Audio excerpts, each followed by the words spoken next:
mukhang wala yung June. Ano na naman ito?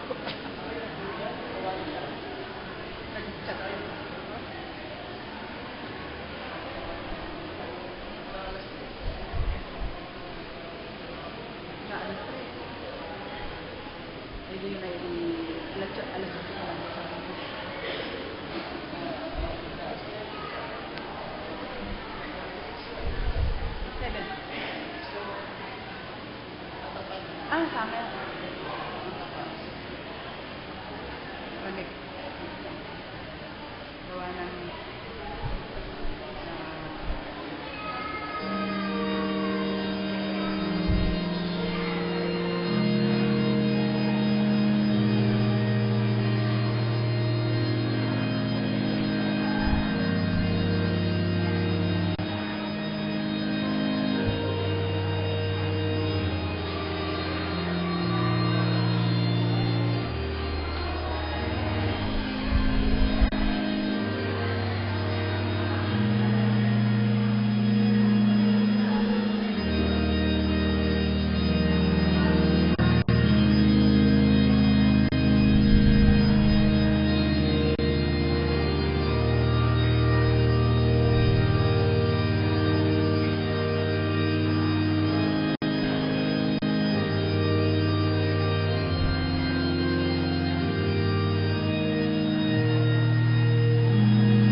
Tayo pong lahat ay magsitayo.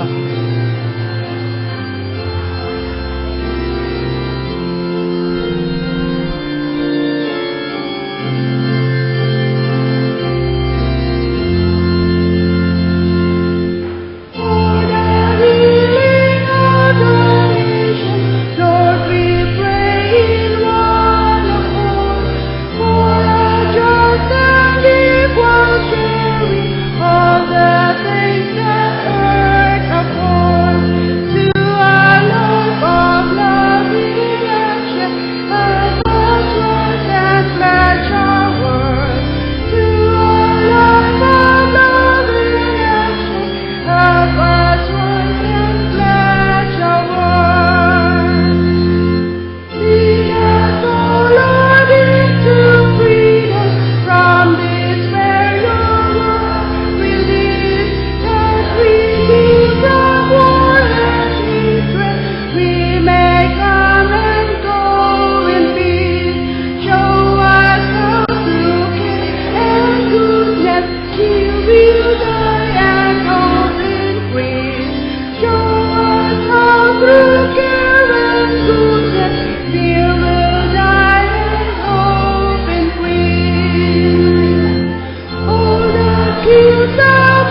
Mga kapatid, ang ating pananambahan ngayon ay ating iniaalay sa mga kapatid na nagbuhos ng pawis, dugo at buhay sa paghahangad ng isang masagana at mapayapang buhay ang mga manggagawa.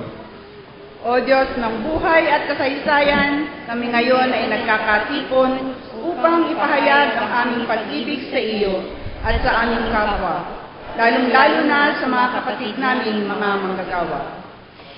Dahil sa aming pag-ibig sa aming kapwa, kami nakikiisa sa mga hangarin at pagpupunyagi ng mga manggagawa para sa isang buhay na masagana at mapayapa. Umaasa kami na ikaw ang aming kasakasama sa hangarin ito, laban sa puwersa ng kadiliman na umaalipin sa iyong mga anak. Tayo po'y manalangin. O Diyos na aming magulang, muli kaming nagkakatipon at nahandang magdiwang at magpuri sa iyong banal na pangalan. Buksan mo po ang aming puso't isipan sa pagkilos ng iyong Espiritu, upang ang mga salita at awitin mula sa aming mga labi ay maging katanggap-tanggap sa iyong pandinig. Nawa ang iyong Espiritu ay patuloy na magpahayag sa aming ugnayan at gawain ayon sa iyong kalooban.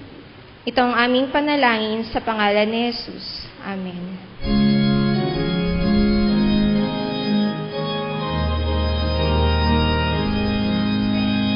Walang patayan, kundi banal na kasulatan. Walang tuntunin, kundi si Kristo marangal. Walang ibang aliban sa Kristiyano lamang. Ito ang aming Tindigan. Sabay-sabay po natin na sabihin, sumaatin ang kapayapaan. Sumaatin ang kapayapaan. Ang ating mga kamay po ay muli nating iabot sa ating mga kapatid na sa ating kaliwa, sa ating kanan, na sa ating unahan at nasa ating likuran. This is the day that the Lord has made. We will rejoice and be glad in it, For this is the day that the Lord has made. We will rejoice and be glad in it. This is the day that the Lord has made. This is the day.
mahal kita, Panginoon.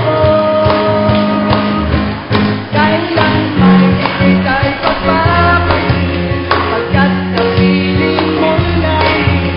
Mahal na mahal kita, Panginoon. Habang buhay, papupurihan ka.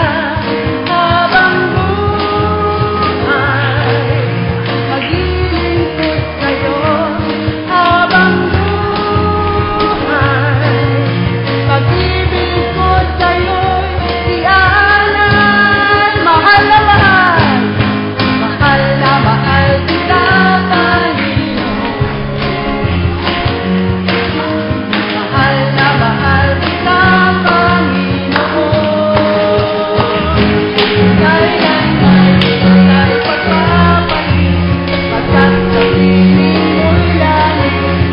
Mahal na mahal kita, Panginoon. Mahal na mahal, mahal na mahal kita, Panginoon. Mahal na mahal kita, Panginoon. Kailanman ika'y pagpapalit, pagkat sa piling mo'y langit. Mahal na mahal kita, Panginoon.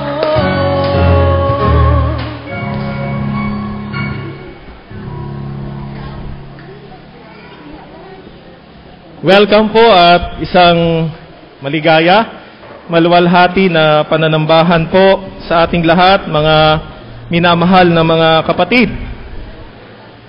Isang mainit na pagtanggap po na kabukas sa mga palad at mga bisig sa ating lahat dito po sa ating minamahal na sambahayan ng Magil Memorial Church, sa lahat po ng mga kapatid na naririto sa loob ng santuaryo, sa mga kaibigan po natin, sa mga inanyayahan po natin, at sa mga kapatid po natin na nasa labas ng santuaryong ito na sa tuwina ay ating nakakasama sa pagpupuri at pagtataas sa pangalan ng ating Panginoon. Sumaatin po ang biyaya. Sabihin nga po natin ng sabay-sabay, kapatid, ngayon pa lamang, pinagpapala na tayo. Sumaatin po ang biyaya, ang mga himala ng ating Panginoon sa atin nga pong muli na sama-sama na pananambahan at pakikipagtagpo sa ating buhay na Diyos sa umaga pong ito. Ang kagalakan po ay nadarama natin sa ating pananambahan ngayon sa araw na ito na itinalaga natin bilang International Labor Sunday, bilang bahagi ng pagdiriwang ng International Working Day o Labor Day sa May 1. Kaya nga po, muli, welcome po sa ating lahat, sa ating pong sambahayang Magil Memorial Church. At binabati po natin ang lahat ng ating pong mga kapatid na ating pong kasama ngayon, ang mga anak po ng ating kapatid na Gloria Quinto, ang mga kapatid na Nessie and Bimbo, inaanyayahan po natin na tumayo, ang kapatid na Irene, ang kapatid na Clarita Quinto. Purihin po ang Panginoon at happy birthday po sa ating kapatid na Eunice. Yun po, nagdiriwang din ng kaarawan ngayon. At sila nga po ay pauwi na rin o pabalik na rin sa bansa na kanilang pinagtatrabahuhan. Ingatan po kayo at patuloy na samahan ng ating Panginoon at pagpalain ang inyong mga sambahayan. Amen. Gayon din po ang ating mga kapatid na Rosendo Babista. Maraming salamat po sa Panginoon sa inyong presensya. Purihin po ang Panginoon. Sino pa po ba ang ating mga kapatid at mga kaibigan na ngayon lamang po natin nakasama? Tingnan po natin ang ating mga tabi, kaliwa at kanan. Kung mayroon pa po na nais natin na ating pong kinanlin ngayon, ay naanyayahan po natin na tumayo.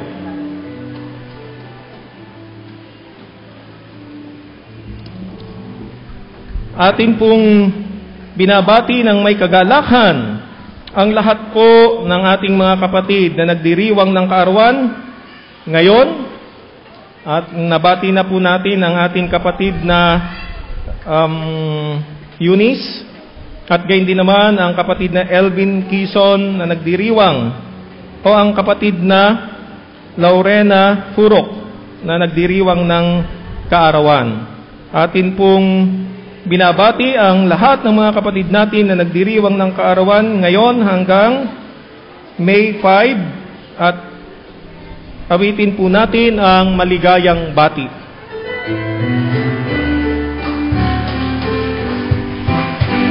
Maligayang bati, maligayang araw, maligayang bati sa iyong pagsilang.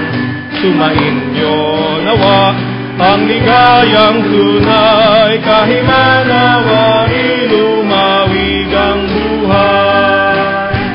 Maligayang bati, maligayang araw, maligayang bati sa iyong pagsilang. Sumainyo nawa ang ligayang tunay, kahimanawa'i lumawig ang buhay. Kahimanawa'i lumawig ang buhay.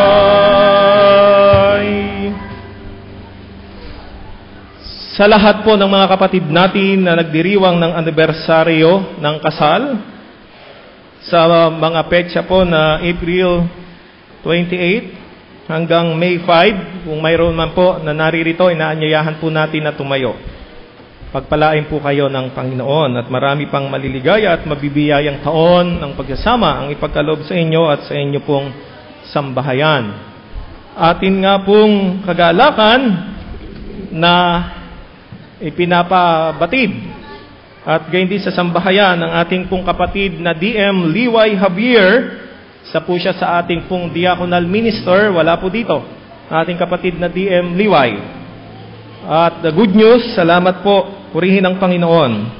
Ang kanilang anak na si Blessy Javier ngayon po ay magtatapos sa University of the Philippines sa Diliman na may karangalan na bilang cum laude. Palakpakan natin ang Panginoon. Sa biyaya ng karunungan na ipinagkaloob po sa anak ng ating kapatid na DM Liway Javier. Congratulations po. God is good all the time. Patuloy po natin na ipanalangin ang mga kapatid na may karamdaman. Ang kapatid po na Alan Dillosa na nasa hospital po sa Pagbilao, Quezon. Sama po natin siya sa ating pong panalangin. At gayon din naman po ang iba pa nating mga kapatid na alam po natin na nasa loob ng pagamutan sa mga sandaling ito o kaya naman ay nasa banig ng karamdaman. Alalahanin po natin sila sa ating pong pananalangin para sa himala ng kagalingan na mula po sa ating Panginoon. Mayroon pong isang luksang kalatas. Ang atin pong minamahal na retiradong pastor, Reverend Jesse Cavida, ay namayapa na noong pong Biyernes ng gabi. At siya po ay ihahatid sa kanyang hantungan sa May 1. Ito po ay sa Siniluan, Laguna. Sa kasalukuyan po, ang kanyang labi ay nasa UCCP Siniluan, Laguna.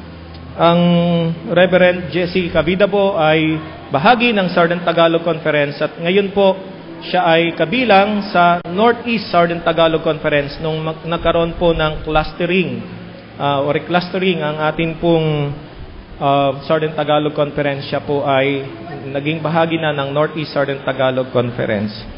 Ating pong patuloy panalangin ang sambahayan ng ating pong minamahal na Reverend Jesse Cavida sa kanilang pong kalungkutan at pagdadalamhati sa mga sandali pong ito. Ating pong malugod na inaanyayahan ang lahat po ng ating mga kalalakihan na bumubuo at kaanib ng United Churchmen. Mayroon pong paalaala at paanyaya ang Pangulo po ng UCM, ang ating kapatid na Fred Abara, na pagkatapos ng ating pananambahan ay mayroong pong pagpupulong at eleksyon ang United Churchmen. Kaya ang lahat ng mga kalalakihan na naririto ngayon ay wag muna po kayong uuwi. Magkita-kita po tayo sa dako po doon, sa likuran, pagkatapos ng pananambahan. Opo, ang ating nga pong paghahanda para po sa eleksyon ng ating pong Church Council Officers at mga kaanib ng mga boards ng ating pong McGill Memorial Church ay ating pong itinakda sa May 19. Kaya po sa kasalukuyan, ang nomination committee ay patuloy po sa pagpupulong at paghahanda para po sa mga nominees. Naririto po sa ating McGill bulletin ang mga gabay, ano po ba ang qualification ng Board of Elders, at gayon din naman ng Board of Deacons at ng Board of Christian Educators, at gayon din naman po ng School Board ng McGill Memorial School.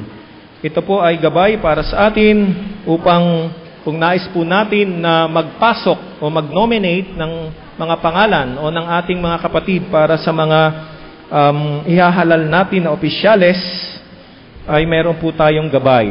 Maaari lamang po na kayo ay makipag-ugnayan sa ating pong mga church workers o kaya naman po ay sa akin upang ang ating pong mga ino-nominate ay atin pong isama sa ating pong gagawin na halalan. At meron po itong proseso at ngayon nga po ay ating ipinapahayag ang mga gabay pong ito. Ang presentation po ng nominees ay sa May 12. At dito rin po ay tatanggap pa tayo ng mga nominado sa May 12. At pagkatapos na maiharap po ang mga nominees sa May 12, ang election po natin ay sa May 19. Ito po ang mga gabay at paalaala para sa ating pong nalalapit na pagpili ng mga opisyales ng ating pong minamahal na McGill Memorial Church. Atin pong itatalaga ang ating alkansya sa Panginoon simula po ngayong April 28 at sa mga susunod pong linggo, maaari po nating dalhin ang ating alkansya para sa Panginoon. Nakikiramay po ang ating buong kapatiran sa sambahayan ng Umali, Evora sa pagpanaw ng mahal nilang si kapatid na Riwel Ellery Evora. Siya po ay inihatid sa huling hantungan noong pong Biyernes ng hapon. At ang mga gawain po natin ngayong Mayo, sa araw po ng Sabado, mayroon po tayong convention ng Church Recognized Organization sa UCCP Makalamkam. Ito po ay sa Rosario, Batangas. UCCP Makalamkam, Rosario, Batangas. At naririto po ang mga gabay para sa ating mga gawain ngayong pong Mayo. Simula po sa May 4 hanggang May 26, akin pong inaanyayahan tayo upang ito ay ating basahin. Pansinin po natin ang mahalagang mga gawain natin sa buong Mayo. At binabati natin ang McGill Memorial Church, ang paaralang ipinagkatiwala ng Panginoon sa atin pong kapatirang McGill Memorial Church. Ang binabati po natin McGill Memorial School. At congratulations po. Ang halaga pong pumasok, ito pong last Sunday, ay naririto po sa ating McGill Bulletin. Maraming salamat po sa mga kapatid na patuloy na nagkakaloob ng kanilang ikapo at mga pangako at naghahandog para po sa gawain ng Panginoon. Ang mga schedule po ng offertory ushers, gayon din po ang Sunday worship and Vesper service at ang prayer meeting, narito rin po sa ating bulletin, ipinapaalaala po natin na ito po ay basahin natin at kung ating mga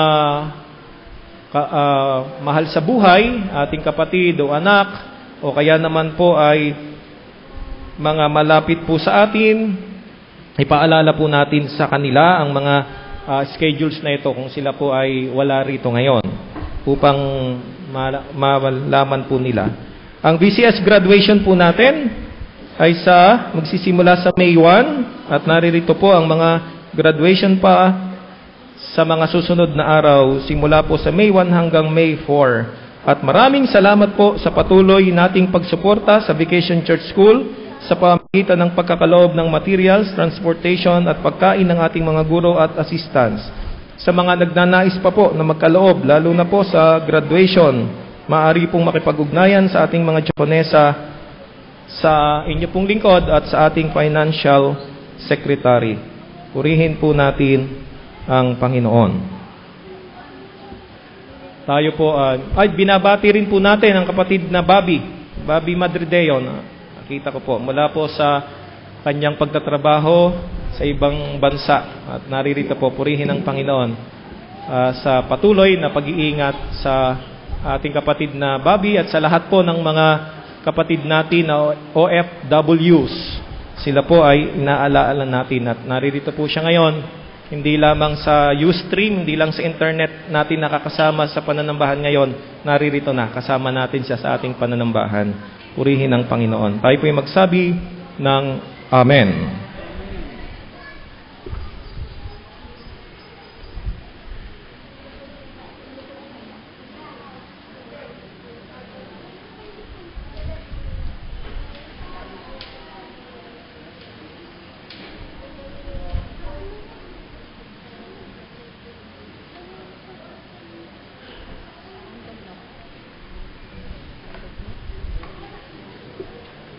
Magbigay kayo at bibigyan kayo ng Diyos, hustong takal, siksik, liglig at umaapaw pa ang ibibigay sa inyo.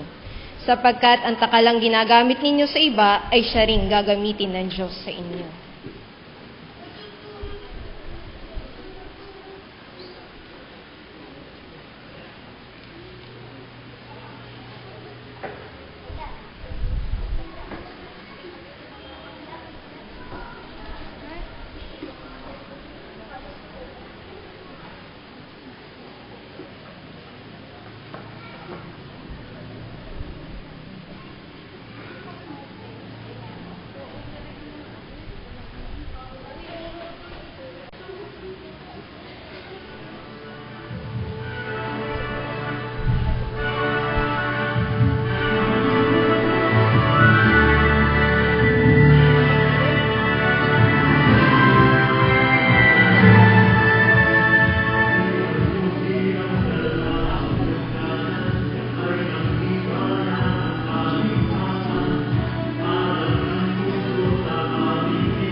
Panginoon, na kayo ay dakila. Maraming salamat po sa walang sawang pagpapala at biyayang aming tinatamo.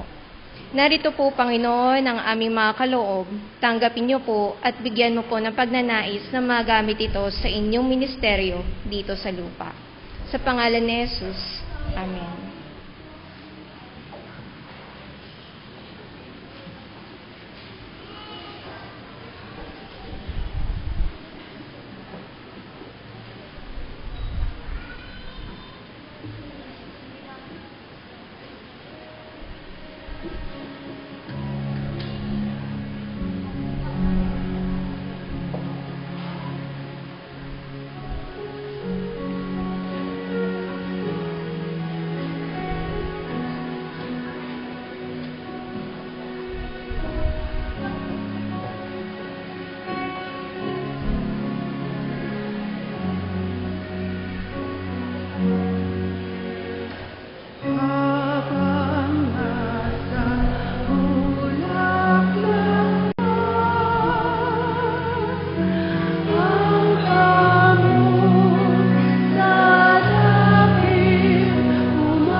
Manalangin po tayo sa Panginoon.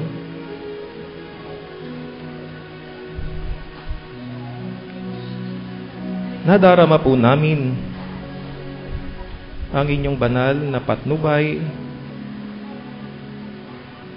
ang presensya ng inyong banal na Espiritu sa mga sandaling ito na kumikilos sa loob ng banal na santuario. Nadarama po namin sa aming pong buhay, sa aming puso, ang patuloy na pangunguna po ninyo. Sa mga sandaling ito na kami ay muli ninyong tinipon upang katagpuin kayo sa Espiritu at katotohanan sa diwa ng pagpupuri at pagpapasalamat. Sa diwa aming Panginoon ng muli pagpapatibay ng aming pananampalataya at pagsusuko ng aming buhay. Sa gitna ng katotohanan, aming Diyos, ng aming pong buhay na karanasan, na kayo sa tuwina ay tapat sa inyong mga pangako sa inyong kagandahang loob, sa inyong kabutihan at sa inyong mga kagilagilalas na mga gawa sa aming buhay, na amin nga pong naging karanasan sa nakalipas na mga araw ng buong isang linggo. Naririto kaming muli upang purihin kayo, itaas ang inyong banal at makapangyarihang pangalan, at ibaba ang aming sarili sa pagkilala sa aming mga kahinaan, sa aming pagmamalabi sa lahat ng aming mga kasalanan. Salamat po, o dakilang Diyos, sa inyong mga nakabukas na mga palad at nakaunat na mga bisig upang kami ay yakapin, upang kami ay akayin, upang ipadama sa amin ang inyong wakas at dakilang pag-ibig at ang inyong pagliligtas. Sa aming pananambahan ngayon, aming Panginoon, hindi kayang ipahayag ng aming mga labi ang lahat ng aming pong mga kagalakan at pagpapasalamat at pagpupuri. Kayo ang nakababatid ng lahat ng ito. Kung kaya nga po, aming Panginoon, buong buo namin na itinatalaga at inaalay sa inyong lahat ng aming pong pagpapasalamat. O Diyos, tinataas po namin sa inyo ang mga sambahayan. Sa mga sandali pong ito, tinipon nyo kami at binuo bilang inyong isang malaki na sambahayan, bilang bahagi ng inyong buhay na katawan. Panginoon, tinataas namin sa inyong mga panalangin para sa lahat ng mga magulang, sa mga ama at ina, sa lahat ng mga bumubuo ng sambahayan, ang mga anak, ang mga lolo at lola, ang mga may gulang na, ang aming mga mahal na mga kasambahay. Panginoon, tinataas po namin sa inyo ang aming mga kapatid na pansamantalang malayo sa aming pong piling at sa aming tahanan. Naroon sa iba't ibang lugar dito sa Pilipinas o kaya naman ay nasa ibayong dagat. Sa kanilang pansamantalang paninirahan doon, pananatili doon, aming silang itinataas sa inyo upang kung anuman ang mga pagsubok at kanilang kalagayan doon, kayo ang magbibigay sa kanila ng inyong pag-iingat, ng kalakasan, ng kaligtasan naming Panginoon, at inyong igagawad aming Panginoon ang katugunan sa kanilang mga panalangin. At inaangkin po namin, O Diyos, Panginoon, sa lahat ng may karamdaman, tinataas po namin sa inyong kapatid na Alan De Llosa. Tinataas po namin siya sa inyo sa mga sandaling ito. Panginoon, pagalingin niyo po siya. Alisin niyo po yung sakit na nararamdaman niya, at ganun din po, maging normal ang kanyang blood pressure. Sa lahat ng mayroong pong karamdaman sa mga sandaling ito, na naririto sa loob ng inyong bahay, nasa sa loob ng inyong nga pong santuario, aming Panginoon, tinataas po namin sa inyo, sa lahat ng mga kapatid at mga kaibigan at aming mga kapwa na mayroong pong dinataglay ng sakit o karamdaman. Inaangkin namin ang inyong himala at pagpapagaling. At dakilang Diyos, tinataas po namin sa inyo ang mga kapatid na mayroong mga pagsubok sa buhay, dumadalangin sa inyo sa iba't ibang mga karanasan sa buhay sa mga sandaling ito. Tinataas po namin sa inyo ang mga sambahayan na nangungulila bunga ng pagpanaw ng kanilang mahal sa buhay, katulad po ng sambahayan ng Umali Evora, aming Panginoon. Tinataas po namin sila sa inyo at ang inyong banal na kapayapaan at patnubay ang kanilang maranasan. Sa mga kapatid namin na maglalakbay sa araw na ito, katulad ng kapatid na Ernie Quijano at kapatid na Kleng, na sila po sa araw na ito, o dakilang Diyos, babalik sa kanilang bansa na pinagtatrabahuhan. Gayon din po ang mga anak ng aming kapatid na Gloria Quinto. Sila nakasama namin ngayon sa pananambahan, aming Panginoon, ay muling babalik sa kanilang pong bansa na pinagtatrabahuhan, na doon aming Panginoon ay itinalaga niyo sila. Dakilang Diyos, iingatan niyo sila at patuloy na sasamahan papayan. Bibigyan po aming Panginoon ng kalusugan ng pangangatawan. At gayon din naman, sa lahat ng sandali, gawin niyo silang pagpapala para sa marami. Panginoon, tinataas po namin sa inyo ang mga gawain ng iglesyang ito. Ang Vacation Church School. Tinataas po namin sa inyo, aming Panginoon, ang iba't ibang ministeryo, ang McGill Memorial School, sa kanyang nalalapit na muli, aming Panginoon, ay pagbubukas ng klase. At sa mga panahong ito, sa enrollment, Panginoon, kayo ang siyang manguna sa mga sambahayan na dalhin dito ng mga magulang sa McGill Memorial School ang kanilang mga anak, lalo tigit ay sa panimulang pag-aaral. Aming dakilang Diyos, kayo nga po ang gumabay sa inyong mga guro sa lahat na bahagi ng McGill Memorial School sa mga panahong ito at patuloy na paghahanda para nga po sa pagbubukas aming Panginoon ng klase. Dakilang Diyos, tinataas po namin sa inyo ang mga kabataan. Tinataas po namin sa inyo ang kanilang mga gawain, ang nalalapit na summer camp sa Lukban ngayong Mayo. Gayun din po ang gawain ng Quezon District CYF sa May 31 hanggang June 1 para sa kanilang leadership workshop. Pangunahan niyo po ang mga kabataan ng Quezon District, ang Christian Youth Fellowship sa paghahanda po nila sa mahalagang pagsasanay na ito para sa pamumuno bilang mga